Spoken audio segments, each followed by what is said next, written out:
ನಮಸ್ಕಾರ ಸ್ನೇಹಿತರೆ, ಮುಂದೇನಾಯಿತು ಅಂತ ಹೇಳಿ ತಿಳ್ಕೊಳ್ಳೋಣ ಬನ್ನಿ.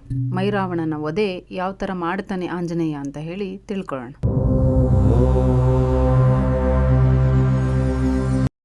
ಹೀಗೆ ಆಂಜನೇಯ ಎಲ್ಲ ರಾಕ್ಷಸರುಗಳನ್ನ ಸಾಯಿಸ್ತಾ ಇರ್ತಾನೆ. ಅವರ ಶವಗಳು ಬೀದಿಲಿ ಬಿದ್ದಿರುತ್ತೆ. ರಥಾರೂಢನಾಗಿ ಬಂದಂತಹ ಮೈರಾವಣ ಆ ದೃಶ್ಯವನ್ನು ನೋಡ್ತಾನೆ. ಅವನಿಗೆ ಅದನ್ನು ನೋಡಿದ ತಕ್ಷಣ ತುಂಬ ಕೋಪ ಬರುತ್ತೆ. ಅವನ ಕಣ್ಣೆಲ್ಲ ಕೆಂಪಾಗಿಬಿಡುತ್ತೆ. ಆವೇಶದಿಂದ ಇದಕ್ಕೆಲ್ಲ ಕಾರಣವಾದ ಆಂಜನೇಯನನ್ನು ದೂರದಿಂದಲೇ ನೋಡಿಬಿಟ್ಟು ತಕ್ಷಣ ಅವನ ಧನಸ್ಸನ್ನು ತೆಗೆದುಬಿಟ್ಟು ಅವನ ಮೇಲೆ ಬಾಣಗಳ ಮಳೆಯನ್ನು ಸುರಿಸಲಿಕ್ಕೆ ಶುರು ಮಾಡ್ತಾನೆ. ಗಿಡದ ಕೊಂಬೆ ಮೇಲೆ ಕೂತಿದ್ದ ಆಂಜನೇಯ ಆ ಬಾಣಗಳ ಬರ್ತಿರೋದನ್ನು ಗಮನಿಸಿ ಮೇಲಿಂದ ಕೆಳಗೆ, ಕೆಳಗಿಂದ ಮೇಲಕ್ಕೆ ಜಿಗಿದು ಬಾಣಗಳಿಂದ ತಪ್ಪಿಸಿಕೊಳ್ತಾ ಇರ್ತಾನೆ. ಕೆಲವೊಂದು ಬಾಣಗಳನ್ನು ಮುರಿದು ಕೂಡ ಹಾಕ್ತಿರ್ತಾನೆ. ರಾಕ್ಷಸ ಸೈನಿಕರು ಕೂಡ ಮಾರುತಿ ದೇಹಕ್ಕೆ ಬಾಣಗಳನ್ನ ಬಿಡ್ತಾ ಇರ್ತಾರೆ. ಅವು ಮಾರುತಿ ದೇಹ ತಾಗಿ ಝಣ್ಣೆಂದು ಕೆಳಗೆ ಬೀಳ್ತಾ ಇರ್ತವೆ. ವಜ್ರ ಶರೀರನಾದ ಹನುಮನಿಗೆ ಕಬ್ಬಿಣದ ಆಯುಧಗಳೇನು ಮಾಡುತ್ತವೆ ಹೇಳಿ? ಅಷ್ಟರಲ್ಲಿ ಮೈರಾವಣ ತನ್ನ ರಥದಿಂದ ಧನಸ್ಸನ್ನು ಗುರಿಯಿಟ್ಟು ಮಾರುತಿ ಮೇಲೆ ಪ್ರಯೋಗಿಸ್ತಾನೆ. ಆಗ ಮಾರುತಿ ಅವನ ರಥಕ್ಕೆ ಕುಪ್ಪಳಿಸಿ ಅವನನ್ನು ಕೆಳಗೆ ತಳ್ಳಿಬಿಡ್ತಾನೆ. ಅವನ ರಥವನ್ನು ತುಂಡು ತುಂಡಾಗಿ ಮಾಡಿಬಿಡ್ತಾನೆ. ಈ ದೃಶ್ಯವನ್ನು ನೋಡಿದ ಕೆಲವರು ರಾಕ್ಷಸ ಸೈನಿಕರು ಅಲ್ಲಿಂದ ಓಡಿ ಹೋಗ್ಬಿಡ್ತಾರೆ. ಕೆಳಗೆ ಬಿದ್ದ ಮೈರಾವಣ ಮತ್ತೆ ಎದ್ದು ಒಂದು ಶೂಲದಿಂದ ಹೊಡೆಯೋದಿಕ್ಕೆ ಮಾರುತಿ ಹತ್ರ ಬರ್ತಿರ್ತಾನೆ.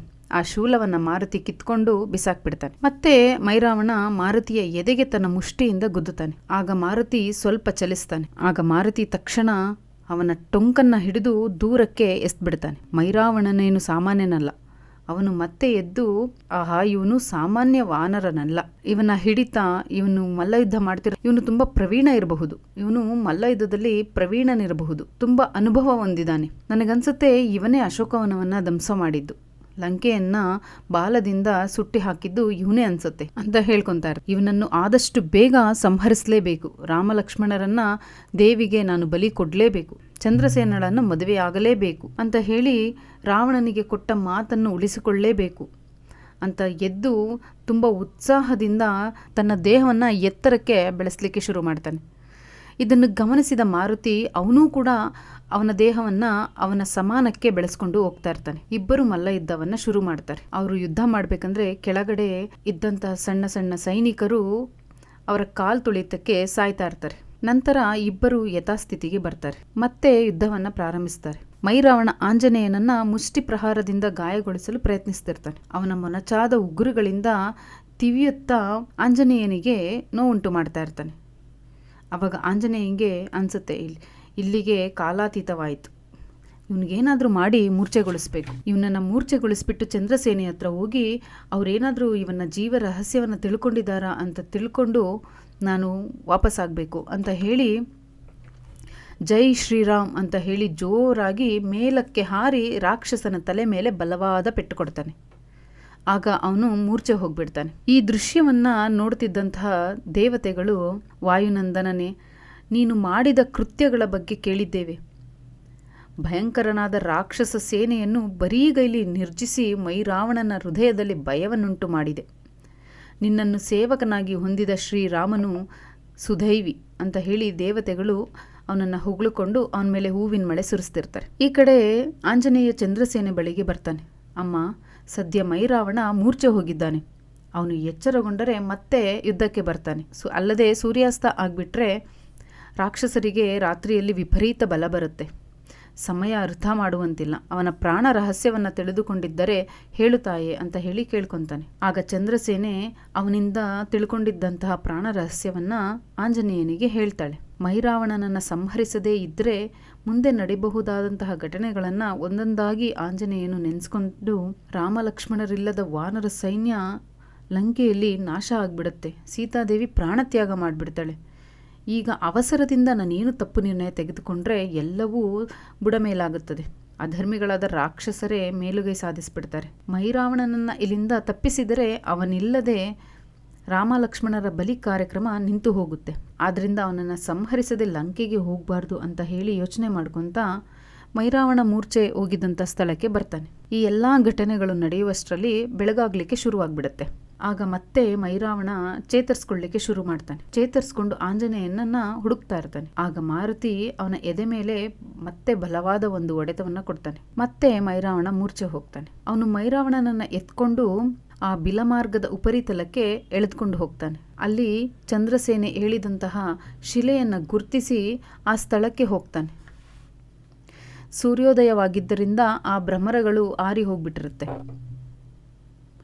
ಅಷ್ಟು ದೂರದಿಂದ ಸೆಳೆದುಕೊಂಡು ಬಂದಿದ್ದರಿಂದಲೂ ಮೈರಾವಣನು ಗಾಯಗಳಿಂದ ಮತ್ತೆ ಎಚ್ಚರ ತಪ್ಪಿ ಬಿದ್ದಿರ್ತಾನೆ. ಮಾರುತಿ ದುಂಬಿಗಳು ವಾಸವಾಗಿ ಮಾಡಿಕೊಂಡ ಶಿಲೆ ಮೇಲೆ ಪೂರ್ವಾಭಿಮುಖವಾಗಿ ಕುಳಿತುಕೊಂಡು ಅವುಗಳನ್ನು ಹೇಗೆ ಸಂಹರಿಸಬೇಕಂತ ಹೇಳಿ ಯೋಚನೆ ಮಾಡ್ತಿರ್ತಾನೆ. ಸೂರ್ಯಾಸ್ತವಾದೊಡನೆ ಆ ದುಂಬಿಗಳು ಮತ್ತೆ ಆ ಶಿಲೆಯ ಹತ್ತಿರ ಹಾರಿ ಬಂದು ಕುತ್ಕೊತವೆ. ಅವನಿಗೆ ಅವುಗಳನ್ನು ಒಮ್ಮೆಲೆ ಕೊಲ್ಲುವ ಉಪಾಯ ಹೊಳೆಯೋದಿಲ್ಲ. ಶಿಲೆಯನ್ನು ಎತ್ತಿದ್ರೆ ಯಾವುದಾದ್ರೂ ಒಂದು ದುಂಬಿ ತಪ್ಪಿಸ್ಕೊಂಡ್ರೂ ಇವನ ಪ್ರಾಣ ಹೋಗೋದಿಲ್ಲ. ಅದರಿಂದ ಏನೂ ಪ್ರಯೋಜನ ಆಗಲ್ಲ. ಗಾಳಿಯಲ್ಲಿ ಹಾರಾಡುತ್ತಿರೋದರಿಂದ ಒಮ್ಮೆಲೆ ದುಂಬಿಗಳನ್ನು ಹಿಡಿದುಕೊಳ್ಳಲು ನಾನು ಅವ್ರಿಗಿಂತ ದೇಹವನ್ನು ಬೆಳೆಸಬೇಕಾಗುತ್ತೆ. ಈ ಥರ ತುಂಬ ಎಲ್ಲ ದೃಷ್ಟಿಕೋನದಿಂದನೂ ಯೋಚನೆ ಮಾಡ್ತಿರ್ತಾನೆ. ಆಗ ಅವನಿಗೆ ಅನಿಸುತ್ತೆ, ವಿವಿಧ ದಿಕ್ಕುಗಳಿಗೆ ಹೋಗಿ ಬರುವ ದುಂಬಿಗಳು ತಮ್ಮ ಗೂಡನ್ನು ಬಂದು ಸೇರ್ತವೆ. ಅವು ಒಳಗೆ ಪ್ರವೇಶಿಸುವ ಸಮಯದಲ್ಲಿ ರಾಕ್ಷಸಾಕೃತಿಯಲ್ಲಿ ಇರ್ತವೆ. ಆಗ ಅವುಗಳನ್ನ ಹಿಡಿದುಕೊಂಡು ಅವುಗಳನ್ನು ಸಂಹಾರ ಮಾಡೋದೇ ಸರಿ ಅಂತ ಅನ್ನಿಸ್ತದೆ. 5 ಮುಖಗಳಿಂದ ಒಂದೊಂದನ್ನು ಒಂದು ಮುಖದಿಂದ ಒಂದೇ ಸಲ ನುಂಗ್ಬಿಟ್ರೆ ಅವು ಸುಲಭವಾಗಿ ಸಾಯ್ತವೆ. ಆದರೆ 5 ರೂಪಗಳಲ್ಲಿ ನನ್ನ ಶಕ್ತಿಯನ್ನು ತುಂಬಿ ಅವುಗಳನ್ನು ಕೊಲ್ಲಲು ಏನು ಮಾಡಬಹುದು ಅಂತ ಯೋಚನೆ ಮಾಡ್ತಿರ್ತಾನೆ. ಆಗ ಅವನಿಗೆ ಶ್ರೀಹರಿಯ ಅವತಾರಗಳನ್ನು ನೆನೆಸ್ಕೊತಾನೆ. ಅವನು ರಾಮನನ್ನೇ ಧ್ಯಾನಿಸುತ್ತಾ ಮಾರ್ಗವನ್ನು ಯೋಚಿಸ್ತಾ ಇರ್ತಾನೆ. ಅಷ್ಟರಲ್ಲಿ ಮೈರಾವಣನಿಗೆ ಎಚ್ಚರ ಆಗುತ್ತೆ. ಅವನು ಮಾರುತಿನ ನೋಡಿ ಅವನ ಮೇಲೆ ನಿಂತು ತನ್ನ ದೇಹವನ್ನು ಇನ್ನೂ ಎತ್ತರವಾಗಿ ಬೆಳೆಸ್ತಾನೆ. ಆಂಜನೇಯನನ್ನು ತಳ್ಳಲು ಶಕ್ತಿ ಮೀರಿ ಪ್ರಯತ್ನ ಪಡ್ತಿರ್ತಾನೆ. ಅದು ಅವನ ಕೈಲಿ ಸಾಧ್ಯನೇ ಆಗ್ತಿರೋದಿಲ್ಲ. ಆಗ ಅದು ಮಾರುತಿಗೆ ಗೊತ್ತಾಗಿ ತನ್ನ ದೇಹವನ್ನು ಇನ್ನೂ ಎತ್ತರಕ್ಕೆ ಬೆಳೆಸ್ತಾನೆ. ಅವನ ಪಾದದಡಿಯಲ್ಲಿ ಒದ್ದಾಡುತ್ತಾ ಮೈರಾವಣ ಸುತ್ತಲೂ ನೋಡ್ತಾನೆ. ಅದು ಅವನ ಪ್ರಾಣ ದುಂಬಿಗಳಿರುವ ಸ್ಥಳ ಅಂತ ಹೇಳಿ ಅವನಿಗೆ ಗೊತ್ತಾಗುತ್ತೆ. ಮೊದಲ ಬಾರಿಗೆ ಅವನಿಗೆ ಪ್ರಾಣ ಭೀತಿ ಉಂಟಾಗುತ್ತೆ. ಆಗ ಮಾರುತಿ ಜೈ ಶ್ರೀರಾಮ್ ಅಂತ ಹೇಳಿ ಪ್ರಾರ್ಥಿಸ್ತಾನೆ. ಆಗ ಆಂಜನೇಯನ ಮೈ ರೋಮಾಂಚನವಾಗಿಬಿಡುತ್ತೆ. ಅವನ ದೇಹದಲ್ಲಿ ಏನೋ ಬರ್ತಿದೆ ಅಂತ ಹೇಳಿ ಅವನಿಗೆ ಅನುಭವ ಆಗುತ್ತೆ. ಆಗ ಮರುಕ್ಷಣದಲ್ಲಿ ಆಂಜನೇಯನ ಆಕಾರದಲ್ಲಿ ಬದಲಾವಣೆಗಳಾಗುತ್ತವೆ. ಸಹಸ್ರಬಾನು ತೇಜದಿಂದ 15 ಕಣ್ಣುಗಳಿಂದಲೂ 10 ಕೈಗಳಿಂದಲೂ ಖಡ್ಗ, ಕಂಠಾಂಗ, ಪರ್ವತ, ವೃಕ್ಷಹಾಲಾದಿ ಆಯುಧಗಳಿಂದ ಪೂರ್ವ ದಿಶೆಯಲ್ಲಿ ಕಪಿವದನವು, ಪಶ್ಚಿಮದಲ್ಲಿ ದೇವತೆಗಳನ್ನು ಸೋಲಿಸಿ ಅಮೃತವನ್ನು ತಂದು ತನ್ನ ತಾಯಿಯ ದಾಸ್ಯವನ್ನು ಬಿಡಿಸಿದ ಮಹಾಬಲಶಾಲಿ ಗುರುತತ್ಮನ ಮುಖವು, ದಕ್ಷಿಣಕ್ಕೆ ಹಿರಣ್ಯಕಶ್ಯಪವನ್ನು ಸಂಹರಿಸಿದ ಪ್ರಹ್ಲಾದನನ್ನು ರಕ್ಷಿಸಿದ ಉಗ್ರನರಸಿಂಹನ ಮುಖವು, ಉತ್ತರದಲ್ಲಿ ಭೂಮಿಯನ್ನು ಸುರುಳಿಯಾಗಿ ಸುತ್ತಿಕೊಂಡು ಸಮುದ್ರದಿಂದ ಭೂದೇವಿಯನ್ನು ರಕ್ಷಿಸಿದ ವರಹಾಮುಖವು, ಊರ್ಧ್ವದಲ್ಲಿ ಓಂಕಾರ ಪ್ರಣವ ಸ್ವರೂಪಿ ಐಗ್ರೀವಾದಿ ರಕ್ಕಸರೇ ಸೊಕ್ಕಡಗಿಸಿದ ಅಯಗ್ರೀವ ಮುಖವು ಉದ್ಭವಿಸಿದವು. ಅಂತಹ ಪಂಚಮುಖಾಂಜನೇಯನ ದಿವ್ಯ ಮಂಗಳ ವಿಗ್ರಹವನ್ನು ನೋಡಿ ದೇವತೆಗಳು ಜಯಘೋಷಣೆ ಮಾಡ್ತಿರ್ತಾರೆ. ಆ ಸಮಯದಲ್ಲಿ ಮೈರಾವಣನ ಜೀವವನ್ನು ಹೊತ್ತ ದುಂಬಿಗಳು ಜಂಕಾರವನ್ನು ಮಾಡುತ್ತಾ ತಮ್ಮ ಸ್ಥಾನಕ್ಕೆ ವಾಪಸ್ಸಾಗ್ತಾ ಇರುತ್ತೆ.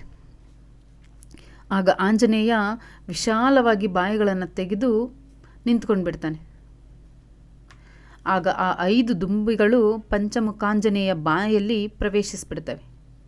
ಮಾರುತಿ ತಕ್ಷಣ ಬಾಯನ್ನು ಮುಚ್ಚಿಕೊಂಡು ಅವುಗಳನ್ನು ನುಂಗ್ಬಿಡ್ತಾನೆ. ಪಂಚಮುಖಾಂಜನೇಯ ಸ್ವಾಮಿಯ ಸಹಸ್ರ ಭಾನು ತೇಜವು ಆ ಪ್ರದೇಶವನ್ನೆಲ್ಲ ಕಾಂತಿವಂತವಾಗಿ ಮಾಡಿಬಿಡುತ್ತೆ. ಆಂಜನೇಯನ ಕಾಲಡಿಯಲ್ಲಿ ಒದ್ದಾಡುತ್ತಿದ್ದಂತಹ ಮೈರಾವಣ ತನ್ನ ಪ್ರಾಣ ಪಕ್ಷಿಗಳಾದ ದುಂಬಿಗಳನ್ನು ಒಂದೇ ಸರಿ ಪಂಚಮುಖಾಂಜನೇಯನ ಬಾಯಲ್ಲಿ ಪ್ರವೇಶಿಸಿ ತಕ್ಷಣ ಜೋರಾಗಿ ಅರುಚಲು ಅವನ ಪ್ರಾಣ ಪಕ್ಷಿಗಳು ದೇಹದಿಂದ ಹೊರಗೆ ಹೋಗ್ಬಿಡುತ್ತೆ. ಅವನು ಮರಣಿಸ್ಬಿಡ್ತಾನೆ. ಆ ಸಮಯದಲ್ಲಿ ಮಣಿಮಂತಪುರದ ಗ್ರಾಮ ದೇವತೆ ಎರುಕಲಾಂಬೆ ಪ್ರತ್ಯಕ್ಷಳಾಗ್ತಾಳೆ. ಅವಳು ಪಂಚಮುಖಾಂಜನೇಯ ಹೊಂದಿದಂತಹ ಸ್ವಾಮಿ ಆಂಜನೇಯನನ್ನು ನೋಡಿ ಅಖಂಡ ತೇಜಸ್ಸಿನಿಂದ ಸೇವಾಭಾವನ ಮೂರ್ತಿಯಾಗಿ ಭಾವಿಸಿದ ಆಂಜನೇಯನನ್ನು ಮಣಿಮಂತಪುರ ಗ್ರಾಮ ದೇವತೆ ಎರುಕಲಾಂಬೆಯು ಪ್ರತ್ಯಕ್ಷಳಾಗಿ ಪಂಚಮುಖಾಂಜನೇಯ ಸ್ವಾಮಿಯನ್ನು ನೋಡಿ ಮುಕ್ತ ಕಂಠದಿಂದ ಪ್ರಾರ್ಥಿಸ್ತಾಳೆ.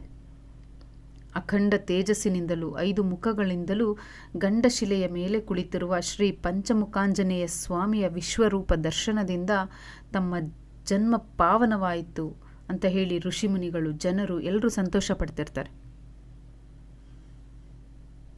ಆಗ ಆ ದೃಶ್ಯವನ್ನು ನೋಡಿ ಆಕಾಶದಿಂದ ದೇವತೆಗಳು ಪುಷ್ಪವೃಷ್ಟಿಯನ್ನು ಸುರಿಸ್ತಾರೆ. ಹೀಗೆ ಆಂಜನೇಯನು ಪಂಚಮುಖಿ ಆಂಜನೇಯನಾಗಿ ಬದಲಾಗಿದ್ದು. ಮೈರಾವಣನ ವಧೆಯ ಸ್ವಲ್ಪ ಸಮಯದ ನಂತರ ಮಾರುತಿ ಮಾಮೂಲಿನ ರೂಪಕ್ಕೆ ಬರ್ತಾನೆ. ಮೈರಾವಣನನ್ನು ಜಯಿಸೋದಕ್ಕೆ ನನಗೆ ಪಂಚಮುಖ ಪ್ರೇರಣೆ ನೀಡಿದ ಶ್ರೀರಾಮನ ಮಹಿಮೆಯನ್ನು ನೆನೆಸ್ಕೊಳ್ಳುತ್ತಾ ರಾಮಲಕ್ಷ್ಮಣರು ಇದ್ದಂತಹ ದೇವಿಯ ಆಲಯಕ್ಕೆ ಬರ್ತಾನೆ. ಅಲ್ಲಿ ನಡೆದ ವೃತ್ತಾಂತವನ್ನೆಲ್ಲನೂ ತಿಳಿಸ್ತಾನೆ. ಅವರನ್ನು ಮಂದಿರದಿಂದ ಹೊರಕ್ಕೆ ಕರೆದುಕೊಂಡು ಬರ್ತಾನೆ. ಆಗ ಆಂಜನೇಯ ರಾಮನ ಹತ್ರ ಹೇಳ್ತಾನೆ, ಪ್ರಭುವೇ, ಮೈರಾವಣನನ್ನು ಸಂಹರಿಸಲು ಸಹಕರಿಸಿದ ಚಂದ್ರಸೇನೆಗೆ ನಾನೆಷ್ಟು ಋಣಿಗಳಾಗಿದ್ದೇನೆ. ಅಸಾಧ್ಯವಾದ ಮೈರಾವಣನ ಪ್ರಾಣ ರಹಸ್ಯವನ್ನು ತಿಳಿಯಲು ಅವಳನ್ನು ಉಪಯೋಗಿಸಿಕೊಂಡಿದ್ದೇನೆ. ಅವಳಿಂದ ರಾಕ್ಷಸನ ಪ್ರಾಣ ರಹಸ್ಯವನ್ನು ತಿಳಿದುಕೊಂಡೆ. ಆ ಸಂದರ್ಭದಲ್ಲಿ ಅವಳಿಗೆ ನಾನೊಂದು ವಚನ ಕೊಟ್ಟಿರುವೆನು. ಅದನ್ನು ನೀವೀಗ ನಡೆಸಿಕೊಡಬೇಕು. ಬಂಧ ವಿಮುಕ್ತರಾದ ನಂತರ ನಿಮ್ಮನ್ನು ಅವಳ ಹತ್ತಿರ ಕರೆದೊಯ್ದು ಏಕಾಂತವನ್ನು ಕಲ್ಪಿಸಬೇಕೆಂದು ಕೇಳಿದ್ದಾಳೆ. ಕಾರಣ ನೀವು ಅವಳನ್ನು ಭೇಟಿಯಾದರೆ ತೀವ್ರವಾಗಿ ನಾವು ಲಂಕೆಯನ್ನು ಸೇರಬಹುದಾಗಿದೆ ಅಂತ ಹೇಳ್ತಾನೆ ಆಂಜನೇಯ. ಆವಾಗ ಶ್ರೀರಾಮಚಂದ್ರನು, ಸರಿ ಹನುಮ, ಆಗಲಿ. ಆದರೆ ಅವಳೇನಾದರೂ ಬೇಡಬಾರದ ಬೇಡಿಕೆಯನ್ನು ಬೇಡಿದರೆ ರಾಮನು ಮಾತು ತಪ್ಪಿದನೆಂಬ ನಿಂದನೆ ನನಗೆ ಬಾರದಂತೆ ನೀನು ನೋಡ್ಕೊಳ್ಬೇಕಂತ ಹೇಳ್ತಾನೆ. ಅದಕ್ಕೆ ಮಾರುತಿ, ಸ್ವಾಮಿ, ಅವಳು ನಿಮ್ಮನ್ನೇ ಬೇಡುವವಳು. ನೀವು ಏಕಪತ್ನಿವ್ರತರೆಂದು ನೆನಪಿದೆ. ನಿಮ್ಮ ದಯಾ ವಿಶೇಷದಿಂದ ನಾನೆಲ್ಲವನ್ನೂ ನೋಡಿಕೊಳ್ಳುತ್ತೇನೆ, ನಡೆಯಿರಿ ಅಂತ ಹೇಳಿ ಶ್ರೀರಾಮಲಕ್ಷ್ಮಣರು ಹೋಗ್ತಾರೆ ಹನುಮನ ಜೊತೆ. ಹನುಮ ಅವರನ್ನು ಚಂದ್ರಸೇನೆಯ ಮಂದಿರಕ್ಕೆ ಕರೆದುಕೊಂಡು ಹೋಗ್ತಾನೆ. ಅವರು ಚಂದ್ರಸೇನಳ ಮಂದಿರಕ್ಕೆ ಬರ್ತಾರೆ. ಅಲ್ಲಿ ಬಂದ ತಕ್ಷಣ ಮಾರುತಿ ಲಕ್ಷ್ಮಣರು ಬಾಗಿಲ ಹತ್ತಿರವೇ ನಿಂತ್ಕೊಂಡು ಶ್ರೀರಾಮನನ್ನು ಒಳಗೆ ಕಳಿಸ್ತಾರೆ. ಮೈರಾವಣನ ವಧೆಯ ಸುದ್ದಿಯನ್ನು ತಿಳಿದ ಅವಳು ಶ್ರೀರಾಮನು ಬರುವ ದಾರಿಯನ್ನು ಕಾಯ್ತಿರ್ತಾಳೆ. ಆಗ ಶ್ರೀರಾಮ ಬಂದ ನಂತರ ಅವಳು ಶ್ರೀರಾಮನ ಪಾದಗಳನ್ನು ತೊಳೆದು ನಮಸ್ಕರಿಸಿ ಹೂವನ್ನು ಚೆಲ್ಲಿ, ಸ್ವಾಮಿ, ನಿಮ್ಮನ್ನೇ ನನ್ನ ಹೃದಯದಲ್ಲಿ ನಿಲ್ಲಿಸಿಕೊಂಡು ಆರಾಧಿಸುತ್ತಾ ನಿಮ್ಮ ದರ್ಶನ ಭಾಗ್ಯಕ್ಕಾಗಿ ಇಷ್ಟು ವರ್ಷಗಳು ಕಾದಿದ್ದೇನೆ. ಇಂದಿಗೆ ನೀವು ನನ್ನ ಮೇಲೆ ದಯೆ ತೋರಿ ಬಂದಿದ್ದೀರಾ. ನನ್ನ ಆತಿಥ್ಯವನ್ನು ಸ್ವೀಕರಿಸಿ ನನ್ನನ್ನು ಕೃತಾರ್ಥಳನ್ನಾಗಿ ಮಾಡಿರಿ ಅಂತ ಹೇಳಿ ಅವನನ್ನು ಮಂಚದ ಮೇಲೆ ಕೂರಿಸ್ತಾಳೆ. ಸ್ವಾಮಿ, ನಾನು ಸದಾ ನಿಮ್ಮ ನಾಮವನ್ನೇ ಸ್ಮರಿಸುತ್ತಾ ನಿಮ್ಮನ್ನೇ ಪತಿಯನ್ನಾಗಿ ಪಡೆಯಬೇಕೆಂದು ದೃಢ ನಿಶ್ಚಯದಿಂದ ಇದ್ದೇನೆ. ನನ್ನನ್ನು ನಿಮ್ಮ ಪಾದದಾಸಿಯಾಗಿ ಸ್ವೀಕರಿಸಿ ನನ್ನ ಜನ್ಮ ಸಾರ್ಥಕವಾಗಿಸಿರಿ ಅಂತ ಶ್ರೀರಾಮನನ್ನು ಕೇಳ್ಕೊತಾಳೆ. ಅಷ್ಟರಲ್ಲಿ ಆಂಜನೇಯ ಅದೃಶ್ಯ ರೂಪದಲ್ಲಿ ಬಂದು ಆ ಮಂಚದ ಮೇಲೆ ಕುಳಿತುಕೊಂಡು ಮಂಚವನ್ನು ಮುರಿದು ಹಾಕ್ಬಿಡ್ತಾನೆ. ಆಗ ಚಂದ್ರಸೇನೆಗೆ ಗಾಬರಿಯಾಗ್ಬಿಡುತ್ತೆ. ಇದೇನು ಅಪಶಕನ ಆಯ್ತಲ್ಲ ಅಂತ ಹೇಳಿ. ಆಗ ರಾಮಚಂದ್ರನು ಹೀಗೆ ಹೇಳ್ತಾನೆ. ಮಾನಿನಿ, ನನ್ನನ್ನು ಬಂಧಮುಕ್ತನಾಗಿ ಮಾಡಲು ಮೈರಾವಣನ ಸಂಹಾರಕ್ಕಾಗಿ ಸಹಕರಿಸಿದ ನಿನ್ನ ಬಗ್ಗೆ ಅವ್ಯಾಜವಾದ ಅನುರಾಗವಿದೆ. ನನ್ನ ಮೇಲಿರುವ ಪ್ರೀತಿಯನ್ನು ನೀನು ವ್ಯಕ್ತಪಡಿಸಿದ್ದೀಯೆ. ಆದರೆ ನಾನೀ ಅವತಾರದಲ್ಲಿ ಏಕಪತ್ನಿವ್ರತಸ್ಥ. ನಿನ್ನ ಆತಿಥ್ಯವನ್ನು ಸ್ವೀಕರಿಸಬೇಕೆಂದರೆ ನಿನ್ನ ಆತಿಥ್ಯವನ್ನು ನಾನು ಸ್ವೀಕರಿಸಲಾರೆ. ಆದರೆ ಮುಂದಿನ ಅವತಾರದಲ್ಲಿ ನೀನು ಭೂದೇವಿ ಅಂಶದಿಂದ ಜನ್ಮಿಸಿ ನನ್ನ ಪ್ರಿಯ ಪತ್ನಿಯಾಗುತ್ತೀಯ. ಅಲ್ಲಿಯವರೆಗೂ ನೀನು ನಿನ್ನ ಸ್ವಸ್ಥಾನಕ್ಕೆ ಹೋಗು ಅಂತ ಹೇಳ್ತಾನೆ. ರಾಮಚಂದ್ರನ ಮಾತುಗಳನ್ನು ಕೇಳಿದ ಚಂದ್ರಸೇನೆಯು ಅವನನ್ನು ಹೊಗಳುತ್ತಾ ತನ್ನ ನಿವಾಸಕ್ಕೆ ಹೋಗ್ಬಿಡ್ತಾಳೆ. ನಂತರ ಮೈರಾವಣನಿಂದ ಬಂಧಿಸಲ್ಪಟ್ಟ ಅವನ ಸೋದರಿ ದುರ್ದಂಡಿಯ ಕುಮಾರನಾದ ನೀಲಮೇಘನಿಗೆ ಪಾತಾಳ ಲಂಕೆಯ ಆಧಿಪತ್ಯವನ್ನು ಒಪ್ಪಿಸ್ತಾರೆ. ಅಲ್ಲಿ ಮತ್ಸ್ಯವಲ್ಲಭನನ್ನು ರಾಮಲಕ್ಷ್ಮಣರಿಗೆ ಆಂಜನೇಯ ಪರಿಚಯ ಮಾಡಿಕೊಡ್ತಾನೆ. ಅವನನ್ನು ನೀಲಮೇಘನಿಗೆ ಧರ್ಮ ಪರಿಪಾಲನೆಯಲ್ಲಿ ಸಹಾಯಕನಾಗಿರಲು ಆದೇಶಿಸ್ತಾರೆ. ತನ್ನನ್ನು ಬಂಧಮುಕ್ತರನ್ನಾಗಿ ಮಾಡಿ ರಾಜ್ಯವನ್ನು ಕೊಟ್ಟ ಆಂಜನೇಯ ರಾಮಲಕ್ಷ್ಮಣರನ್ನು ನೀಲಮೇಘನು ಪ್ರಾರ್ಥಿಸ್ತಾನೆ. ನಂತರ ಶ್ರೀರಾಮಲಕ್ಷ್ಮಣರು ಭೂಮಿಯ ಉಪರಿತಲಕ್ಕೆ ಬಂದು ಸೇರ್ತಾರೆ. ಬಿಲಮಾರ್ಗದ ರಕ್ಷಕಳಾಗಿ ಅಲ್ಲಿದ್ದ ಎರುಕಲಾಂಬೆಯ ದೇವಿಯನ್ನು ಅವರಿಗೆ ಪರಿಚಯ ಮಾಡಿಕೊಡ್ತಾನೆ. ಅವರನ್ನು ನೋಡಿ ಆ ದೇವಿ ಅವರಿಗೆ ನಮಸ್ಕರಿಸ್ತಾಳೆ.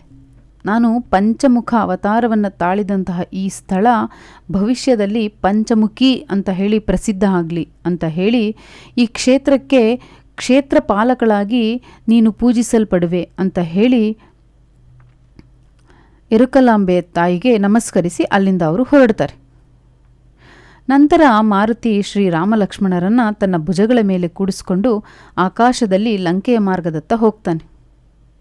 ಅವರ ಆಗಮನಕ್ಕಾಗಿಯೇ ಪ್ರತಿದಿನದಂತೆ ಆಕಾಶದಲ್ಲಿ ನೋಡುತ್ತಿರುವ ವಾನರ ಸೈನ್ಯಕ್ಕೆ ರಾಮಲಕ್ಷ್ಮಣರ ಮಾರುತಿಗಳ ಆಗಮನ ಕಾಣಿಸುತ್ತೆ. ಅದನ್ನು ನೋಡಿ ವಾನರರು ತುಂಬ ಸಂತೋಷದಿಂದ ಚೀರುತ್ತಾ ಕುಣಿದಾಡ್ತಾರೆ. ರಾಮಲಕ್ಷ್ಮಣರನ್ನು ಕಂಡ ಸುಗ್ರೀವ, ಜಾಂಬವಂತ, ಅಂಗದಾದಿ ವೀರರು ಆನಂದ ಬಾಷ್ಪಗಳಿಂದ ನಮಸ್ಕರಿಸಿ ಆಲಿಂಗನ ಮಾಡ್ಕೊಳ್ತಾರೆ. ಶ್ರೀರಾಮಲಕ್ಷ್ಮಣರಿಂದ ಆಂಜನೇಯನ ಪವಾಡಗಳನ್ನೆಲ್ಲ ತಿಳಿದುಕೊಂಡು ಆಂಜನೇಯನನ್ನು ಪರಿಪರಿವಿಧವಾಗಿ ಕೊಂಡಾಡ್ತಾರೆ. ವಾನರ ಸೈನ್ಯವು ತಾವು ಕಳೆದುಕೊಂಡ ಜೀವಸತ್ವಗಳನ್ನು ದ್ವಿಗುಣೀಕೃತವಾಗಿ ಪಡೆದು ಕುಣಿದಾಡ್ತಾರೆ. ವಿನಯಶೀಲ ಬುದ್ಧಿವಂತನಾದ ಮಾರುತಿ ತಾನು ಮಾಡಿದ ಸಾಹಸಗಳೆಲ್ಲವೂ ಶ್ರೀರಾಮಚಂದ್ರನ ದಯೆ ಅಂತ ಹೇಳಿ ವಾನರ ಸೈನ್ಯವೆಲ್ಲವೂ ಒಟ್ಟಿಗೆ ಜಯ ಶ್ರೀರಾಮ್ ಅಂತ ಹೇಳಿ ಘೋಷಣೆ ಮಾಡ್ತಾರೆ. ಹೀಗೆ ಮೈರಾವಣನ ವಧೆ ಆಗುತ್ತೆ. ಹೀಗೆ ಆಂಜನೇಯನು ಪಂಚಮುಖಿ ಆಂಜನೇಯನಾಗಿ ಪ್ರಸಿದ್ಧನಾಗ್ತಾನೆ. ಈ ಕಥೆ ನಿಮಗೆ ಇಷ್ಟ ಆಗಿದ್ದರೆ ಚಾನಲ್ನ ಸಬ್ಸ್ಕ್ರೈಬ್ ಮಾಡಿ, ಲೈಕ್ ಮಾಡಿ, ಶೇರ್ ಮಾಡಿ. ಧನ್ಯವಾದಗಳು.